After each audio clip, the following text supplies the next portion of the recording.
Почитувани, сакаме да обрнеме внимание дека подготвителните активности кои ги превземаа Министерството за правда, Министерството за внатрешни работи и Државната изборна комисија, а во насока на понатамошно и континуирано прочистување и подобрување на избирачкиот список, сигурно дека донесоа до можност и Државната изборна комисија и останатите државни органи, па дури и господинот Новаковски, досегашен председател на Државната изборна комисија по предлог на СДСМ, да соопштат на македонската јавност дека избирачкиот список, кој е сега актуелен, е далеку подобар и попрочистен од било кога до сега во овие 20 години.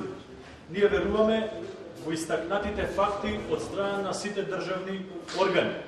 Но, почитувани, избирачкиот список е жива материја и тоа колегите од СДСМ го знаат. Секој ден некој умира и секој ден некој граѓанин на Република Македонија навршува 18 години. Така и денеска кога дебатираме на оваа тема. Секако во согласност со најновите законски измени во изборното законодавство потенцира дека на политичките партии, па и на Социјалдемократскиот сојуз им ја дадена можност да го побараат, да го добијат и детално преку своите општински и местни организации да го проверат избирачкиот список. На политичките партии во согласност со најновите измени во изборното законодавство, па и на СДСМ им ја дадена можност да ги лоцираат и да ги достават своите забелешки или увидени недостатоци и пропушти во избирачкиот список до Државната изборна комисија во форма на жалба. На тој начин конструктивно ќе помогнат во спроведување на овој изборен процес. Во исто време, сакаме да потенцираме дека манипулацијата со бројки која направи господинот Дане Талевски е доказ дека во СДСМ немаат намера да говорат за вистината или е доказ дека господинот Талевски зборува апсолутни невистини. За волја на вистината, господин Дане Талевски треба да се обиде да направи разлика помеѓу две категории, а тоа е бројот на население кое што го има Република Македонија и бројот на државјани во согласност со регистарот на државјани на Република Македонија.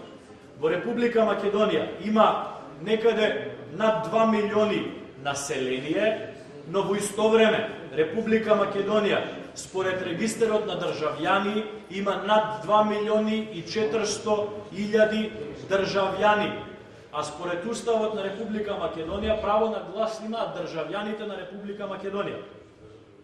Ова се јавно достапни информации за кои што веруваме дека и Социјалдемократскиот сојуз ги има.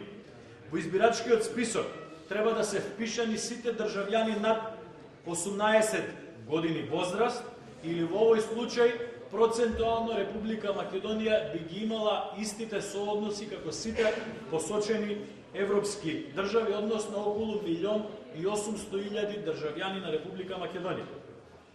Ваквиот пристап од страна на СДСМ е доказ дека Црвенковски се обидува да си најде алиби за поразот кој ќе го доживее на 5 јуни.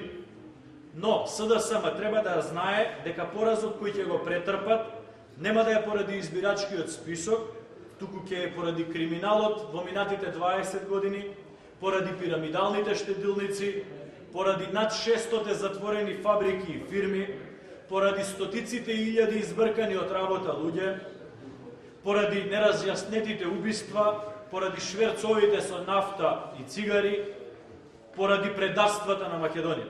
СДСМ ќе ги изгуби овие избори не поради избирачкиот список, туку поради хаосот кој се обидува да го создаде во Република Македонија.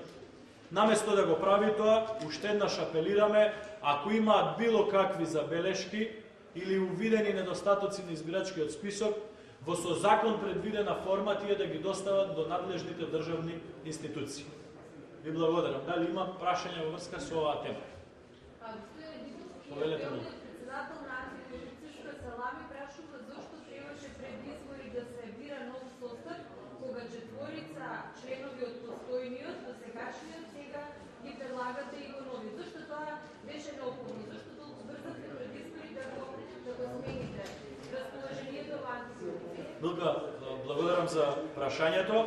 Самиот факт дека на поголем дел од членовите на Државната комисија за спречување на корупцијата се наоѓаат повторно на списокот кој што го изгласа собранието е доказ дека нити собранието на Република Македонија, нити политичките партии кои што се на власт имаат намера да вршат влијание врз Државната комисија за спречување на корупцијата. Меѓутоа, во исто време, Република Македонија во согласно со препораките имаше обврска да ја професионализира работата на Државната изборна комисија. После денешниот избор на нови членови, односно на нов состав на Државната изборна комисија, во која што мнозинството се и од досегашниот состав, Државната изборна комисија ќе работи според стандардите по препораките кои што ги добива Република Македонија, односно ќе биде во целост професионализиран. Дали има дополнителни други прашања?